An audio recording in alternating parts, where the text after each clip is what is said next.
Los protagonistas de la noticia en Notimundo al Día. Presentación de nuevo proyecto económico a la Asamblea. Sobre ese tema ya nos acompaña a esta hora en nuestra mesa de trabajo Floresmilo Simbaña, dirigente indígena, presidente de la comuna Tola Chica y parte de la CONAIE. Señor Simbaña, buenos días. Gracias por aceptar la invitación. Buenos días y gracias por la invitación. Por favor, cuéntenos cuál es la postura de la CONAIE sobre este nuevo proyecto de ley que envió el Ejecutivo a la Asamblea Nacional. Bueno, buenos días nuevamente a los radioescuchas. La CONAIE un poco está preocupado, en crítica respecto del nuevo proyecto en general por el carácter del proyecto, ya que se supone que para salir de la crisis que provocó el decreto 883 respecto de los retiros subsidios, que era parte de un proyecto mucho más amplio en donde estaba el proyecto que fue archivado por la Asamblea, se debería discutir los temas que estaban en mesa de discusión a partir del diálogo del 14 de octubre, y sin embargo de lo cual este proyecto no contempla ninguno de los elementos o de las propuestas que la CONAIE a través del Parlamento de los Pueblos había presentado. Entonces esa es una de las primeras preocupaciones que tenemos respecto de este proyecto de ley presentado por el Ejecutivo a la Asamblea Nacional. ¿Y ante eso han tomado alguna postura, ya alguna decisión mucho antes de que se envíe este nuevo proyecto? Precisamente cuando estaba en debate el anterior proyecto económico urgente, la CONAIE, los dirigentes habían dicho que era muy posible, incluso lo pusieron en su cuenta de Twitter a través de un comunicado, que era muy posible que haya nuevas manifestaciones, nuevas movilizaciones, si es que no son tomadas en cuenta esas sugerencias o si es que no era archivada la ley, que sí ocurrió. Pero ¿qué pasará ahora que, como usted nos menciona, estas sugerencias del Parlamento de los Pueblos no fueron considerados dentro de este nuevo proyecto del Ejecutivo? Eso va a estar en debate esta semana, tal vez a más tardar la próxima semana se convoque a una nueva asamblea del Parlamento de los Pueblos, donde se discutirá el contenido, se tendrá una posición oficial mucho más clara, y también se tomará decisiones sobre qué se va a hacer en adelante si es que el gobierno insiste de manera irresponsable en no tomar en cuenta los elementos o los temas que se quedó en los diálogos de octubre, ¿no? Los dirigentes que han dicho es el momento. Ellos lo que están preocupados, repito, por lo que en el nuevo proyecto presentado por el gobierno no hay ningún elemento que nosotros habíamos sugerido en la propuesta a través del Parlamento. Esa es la preocupación fundamental, es decir, porque si bien cierto, el gobierno dice que va a cobrar impuestos a algunas empresas, sobre todo los que facturan de 1 millón o los sobre el millón, pero eso en el fondo no es una recaudación que determine, digamos, un sentido económico de redistributivo. Lo que nosotros proponemos es que la propuesta del Parlamento es que se suba se suba hasta completar el 4% sobre todo a las 100 empresas que facturan, a las 100 empresas más grandes del país. Solo con eso ya tendríamos incluso por sobre lo que se podría recaudar en cuanto a los subsidios que se pretenden eliminar hasta octubre. Señor Simbaña, el ministro de Finanzas, Richard Martínez, ha manifestado que el proyecto de la CONAIE no fue aceptado porque este va precisamente a afectar la inversión del país a largo plazo. Mire, si nosotros vemos un contexto más amplio, no solo del país, sino a nivel regional, incluso a nivel internacional, los impuestos están por sobre el 20% de las empresas, ¿sí? Nosotros no pretendemos ni siquiera que se cobre el 5%. Actualmente se cobra de un margen del 2 al 3%. Lo que nosotros pedimos en la propuesta es que, dependiendo del tipo de empresas, del tipo de sector económico, se complete hasta el 4% y no a todas las empresas, sino a las 100 empresas más grandes de los grupos económicos. Y además que, como nosotros sabemos, esto es de conocimiento público, muchos sectores empresariales, muchos empresarios, para poder rebajar impuestos, a pesar que son dueños de las empresas, pero los dividen en varias facetas. Es decir, un dueño, una misma actividad económica lo divide en varias empresas. De esta manera, un poco disminuye el cobro impositivo, si es que no elude, obviamente. Lo que nosotros decimos es que se haga una revisión de todas las empresas y que se empiece a cobrar en ese sentido. Es decir, lo que nosotros no pedimos ni siquiera que se aumente el impuesto, sino que se pague lo que verdaderamente corresponde pagar, lo que dice la ley. Conversamos a esta hora con el señor Floresmilo Simbaña, dirigente indígena, presidente de la comuna Tola Chica, que es parte de la CONAIE. ¿Qué pasa con el tema de la minería? Ustedes han sido muy radicales en decir que no quieren que el gobierno dé paso a la minería. Sin embargo, ya el gobierno ha dicho que es un rubro muy importante para la economía del país. Incluso en la página del Ministerio de Economía y Finanzas se dice que son 3.800 millones de dólares de inversión minera que tendrán hasta el 2021, que darán más prosperidad al país. Eso es nuevamente relativo. Hay estudios a nivel internacional de que a largo plazo, lo que el país receptor de inversión de minería termina pagando, porque tiene que hacer un montón de remediaciones y los conflictos sociales, económicos que eso implica, paga más de lo que recibe. Entonces, eso por un lado. Por otro lado, nosotros, la posición del movimiento indígena no es un cero a la minería. Me parece que el gobierno debería revisar más las propuestas que hemos venido presentando desde hace 10 años atrás.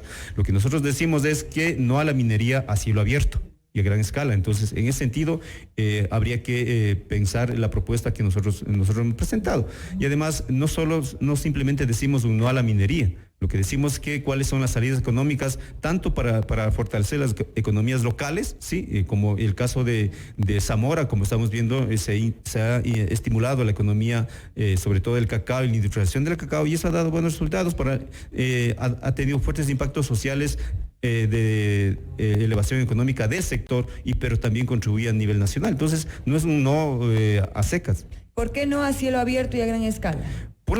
Primero porque el tipo de minería o el carácter de la industria minera que se está haciendo es simplemente se saca el material en bruto, la mina en bruto y se exporta. Es decir, no queda ninguna proceso de industrialización a nivel nacional, perdón. Por lo tanto, no hay ninguna transferencia de tecnología. Por lo tanto, no hay ningún desarrollo a largo plazo. Simplemente se saca el material y se lleva. Es decir, todo solo para el mercado internacional. Y segundo, por los fuertes impactos al medio ambiente que están provocando. Y eso ya no es solo una especulación nuestra. Pero sí, siempre dicen los expertos que es mínimo. Cuando se trata de minería legal, es mínimo el impacto ambiental. Dicen mínimo en los papeles, pero vamos a ver ya en los hechos reales cuánto se está contaminando. Sí, ha habido ya ríos completos que están contaminados, sí, y ríos que ya son considerados ríos muertos ya, pero que en los informes formales, en los papeles no aparece, pero están en los sitios, ya podemos ver. Y además el conflicto social que implica porque se desplaza a los habitantes de la zona donde han sido estas concesiones.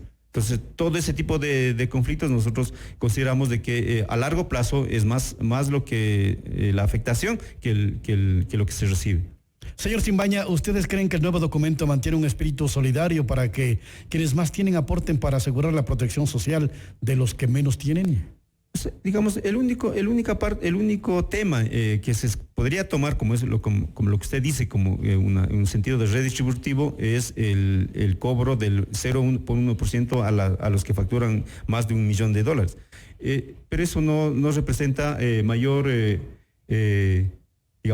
sentido de redistribución, porque al mismo tiempo en la misma ley se pone que se perdona el 10% del impuesto a la renta a las empresas de 5 provincias, bajo el concepto supuesto de que por las afectaciones del paro. Entonces, ¿hay algún estudio que diga cuánto se perdió esas empresas en los días de paro? ¿O simplemente es por lógica política o por interés político que se está tomando ese tipo? Es decir, por un lado se cobra y por otro lado se perdona, ¿sí? Entonces, ¿en dónde está la redistribución? Pero bueno, usted sin duda estará de acuerdo en que el país perdió mucho durante los 11 días de movilizaciones. Lo que nosotros preguntamos es, ¿hay algún informe formal que diga, con datos exactos, cuánto se perdió, en dónde se perdió, quiénes se perdieron, cuáles son las razones de esa pérdida? Nosotros no estamos diciendo que no hubo afectaciones. Todo hecho político, como un levantamiento, tiene afectaciones, pero lo que estamos diciendo es que para tomar medidas debe haber informes exactos de eso. Al menos públicamente no han sido difundidos. Simplemente en los mismos días se decía que se ha perdido tantos millones, pero no ha habido ningún informe formal para decir sobre este informe vamos a tomar estas medidas. Pero varias autoridades de gobierno sí dieron declaraciones públicas, indicaron que, por ejemplo, más de 3.000 millones hubo de pérdidas del paro, fueron autoridades gubernamentales. Sí, pero insisto, o sea, otro funcionario pudo haber dicho que perdimos 1.000 millones, 2.000 millones. O sea, ¿cuál es la base real que estamos dando para sostener esos informes? También se mantiene el impuesto único para el sector agrícola según una tabla que va del 0 al 2% con la finalidad de priorizar medidas a favor de los sectores productivos. ¿Ustedes están de acuerdo con esto? O sea, podríamos estar de acuerdo, pero lo que nosotros decimos que o estamos en contra es de las voces de algunos representantes empresariales que han dicho que estas medidas deberían complementarse con reformas laborales, sí, o flexibilización laboral, o con incluso reducción del impuesto a la renta más adelante. Eso para nosotros no tiene ningún sentido redistributivo. Ahora, según el INEC, hay casi 5 millones de ecuatorianos en el desempleo. ¿Qué propuesta tienen ustedes o qué sugerencias para el Ejecutivo para poder ayudar a estos millones de ecuatorianos que están sin empleo y que además se suman también los ciudadanos venezolanos que han ingresado a nuestro país y que también, si usted habrá visto en las calles seguramente, están pidiendo dinero, están vendiendo caramelos porque no logran conseguir un trabajo formal? Yeah. Bueno, primero, aquí habría que tener una nota. Hace 2 años se aprobó la ley de remisión de impuestos o de deudas de los impuestos, lo que significaba alrededor de una condonación o dejar de cobrar alrededor de 4.000 millones a los empresarios por razones de impuestos, por multas de impuestos. Hasta ahora no hemos tenido informes si realmente eso ha provocado una subida de inversión, ha provocado empleo, por lo tanto, sí, no hay ningún informe sobre cuáles han sido las consecuencias de ese tipo de medidas que se tomaron en favor de los empresarios. Ahora, lo otro es que nosotros, incluso en la propuesta que hemos presentado al gobierno a través del Parlamento de los Pueblos, está de que, según informes nacionales igual, alrededor del 40 al 60% del empleo está en el sector artesanal y agrario, ¿sí?, de la economía agraria, y sobre todo en las pequeñas producciones de la economía familiar.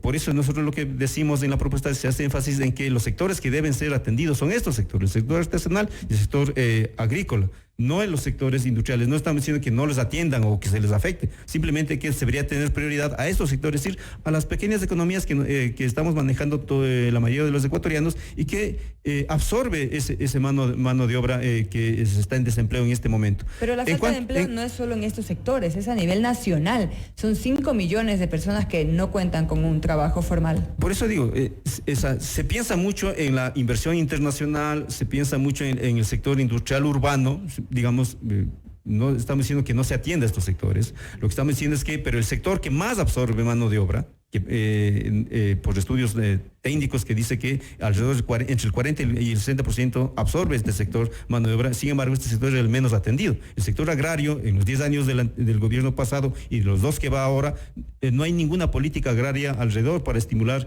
la economía familiar de estos sectores, tanto agrario y artesanal como les acabo de mencionar. Pero mi pregunta era, ¿cuál es su sugerencia para que haya más empleo dentro de de la propuesta que ustedes entregaron? Justamente eso, por ejemplo, lo que nosotros hemos pedido es que haya, por ejemplo, la banca pública, sobre todo, aunque ponemos nombres exactos del Banco del Pacífico, dé un porcentaje concreto a este tipo de economías, a la economía comunitaria, a la economía familiar, agraria y artesanal. Entonces, de esta manera estaríamos estimulando a este sector que absorbe mano de obra. Entonces, esas son las propuestas nosotros en concreto que estamos diciendo o emitiendo en estos días a partir del levantamiento de octubre. Señor Simbaña, para ir cerrando, ¿por qué no se dio un diálogo entre el gobierno y la CONAIE respecto a este segundo proyecto económico?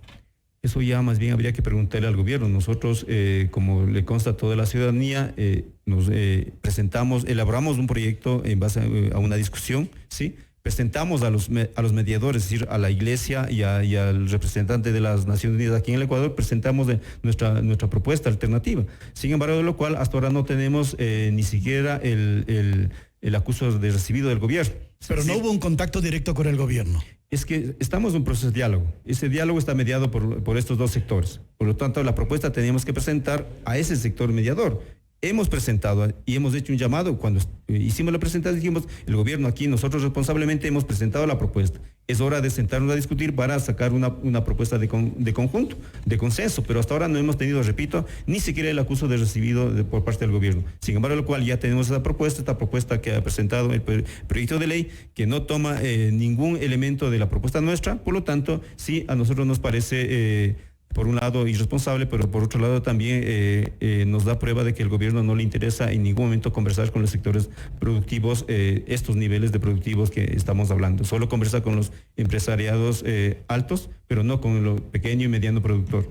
Y usted nos decía que se van a reunir esta semana o la próxima en el Parlamento de los Pueblos nuevamente. Sí, justamente para analizar más a fondo el proyecto que presentó el gobierno, pero también para ver cuál es la situación de las organizaciones de base y tomar una decisión. Es decir, que se mantiene ese anuncio de posibles nuevas manifestaciones. O sea, digamos, ya los dirigentes aceptamos o nos toca organizar lo que las bases decidan. Si las organizaciones de base dicen eso, pues a los dirigentes lo que toca es organizar. Pero me parece que si es que el gobierno no da apertura, tiene oídos sordos, y además no solo oídos sordos, sino que más, como a todos les consta, ha estado anunciando medidas más bien de represión, enjuiciamiento a los dirigentes, ha estado preparando de manera totalmente injustificada una política antisubversiva a nombre de guerrillas urbanas y no sé qué otras cosas más. Eso nos parece más que una medida desproporcionada, más bien una amenaza contra la movilización social. Y eso, hacer eso de manera injustificada por parte del gobierno no solo es irresponsable, sino incluso hasta está en márgenes de ilegalidad. ¿Ustedes estiman que con el nuevo proyecto económico presentado por el Ejecutivo, está cumpliendo un pedido del Fondo Monetario Internacional, señor Simbaña? Eso es obvio, y el gobierno ha dicho literalmente, es decir, que tiene que cumplir ciertas condiciones para los préstamos que ha recibido, y por lo tanto, más que obedecer a una lógica de la economía nacional, a una necesidad de la economía del país, lo que está el gobierno acomodando su programa es a cumplir los compromisos con el FMI. Y ya hemos visto a nivel histórico, incluso a nivel de políticas de este momento, el ejemplo más dramático es el ejemplo de Argentina, que el gobierno de Macri ha cumplido a pie juntillas todo lo que el FMI le ha mandado, y sin embargo la crisis más trágica que tenemos en este momento por un gobierno de derecha es el de gobierno de Macri. Bueno, cierro esta entrevista preguntándole si ya hay una fecha específica de esta nueva reunión del Parlamento de los Pueblos. Todavía no tenemos una fecha específica, pero es posible que sea esta semana, como decía, más tarde la próxima semana, ya públicamente se hará la convocatoria, pero desde la semana pasada que se reunió tanto la dirigencia como el equipo que ha estado elaborando el documento de propuesta, más o menos acordar la necesidad de convocar a la reunión del Parlamento. Y es allí donde se tomará una postura sobre este nuevo proyecto de ley económica. Ahí se emitirá incluso, es una opinión, un documento de observación directa a este proyecto, y también sobre las medidas que el movimiento adopte a nivel nacional. Queremos agradecerle al señor Floresmilo Simbaña, dirigente indígena, presidente de la comuna Tola Chica, que es parte de la CONAIE, por habernos acompañado a tratar este importante tema. Muchas gracias por estar aquí. Gracias a ustedes.